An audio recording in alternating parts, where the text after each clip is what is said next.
Yo creo que es temprano para uno declararse en oposición, pero lo que sí es muy claro es que hay muchos colombianos que, como yo, tenemos preocupaciones en torno a Gustavo Petro, preocupaciones en torno al sistema productivo.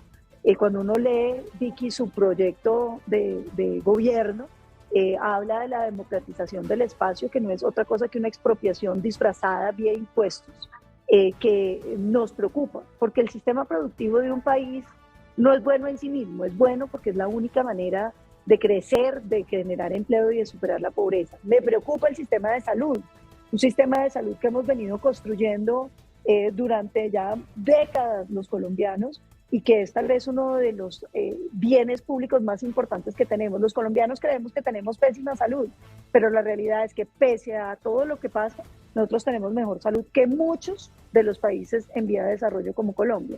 Y el tema pensional, que uno no lo puede dejar de mencionar, Vicky, porque él rebajó la expropiación de los 390 billones a los 18 billones de pesos mensuales, que es la cotización que hacemos los colombianos. Entonces yo diría que son los tres temas que hoy tenemos que tener bajo la lupa para evitar que se concreten en la destrucción de lo que los colombianos hemos venido construyendo. Pero yo creo que aquí tenemos que ser también reflexivos, porque pues la realidad es que los colombianos han expresado, y hay un sentimiento de muchos colombianos de que ahora sí van a venir las soluciones mágicas.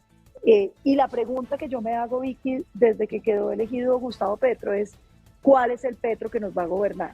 ¿El hirsuto combatiente del M-19, la izquierda radical que ha representado en muchos de sus debates, o el socialdemócrata muy moderado que hemos visto en los últimos meses? Creo que esa es la pregunta que hoy nos hacemos y que genera tantísima incertidumbre frente a los colombianos. A mí sí me preocupa mucho que cierren el Congreso y que nos lleven a una constituyente. Gustavo Petro en las últimas declaraciones decía que no, pero Vicky, cualquiera que recuerde a Gustavo Petro en los debates decía que lo primero que había que hacer era una constituyente. Hoy saca el senador Iván Cepeda un tuit diciendo que lo primero que van a hacer es presentar la reforma al Congreso. Y a uno le suena bien, porque claro que el Congreso necesita reformas de fondo. Ojalá sea el impuesto solidario, de bajar el 20% de los salarios a través de vía impuesto, que logremos reducir el tamaño del Congreso, que se garanticen representaciones más claras para los colombianos, que se mantenga la votación nacional que permite las figuras de opinión. Pero cuando no dicen nada, Vicky, uno no sabe si vienen con un montón de cosas para decir que el Congreso no quiso aprobar lo que ellos están diciendo y que por lo tanto vamos a cerrarlo.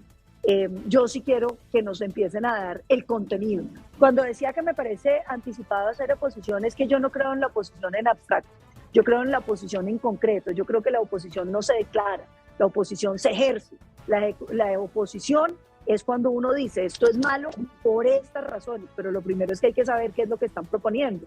Hablan de la reforma del Congreso, pero no dicen en qué consiste, de qué se trata, para qué es. Entonces yo sí quiero que empiecen a sacar, a poner la carne en el asador para poder decir qué cosas de esas pueden servir, qué cosas se pueden mejorar y qué cosas definitivamente hay que combatirlas porque le hacen daño al país.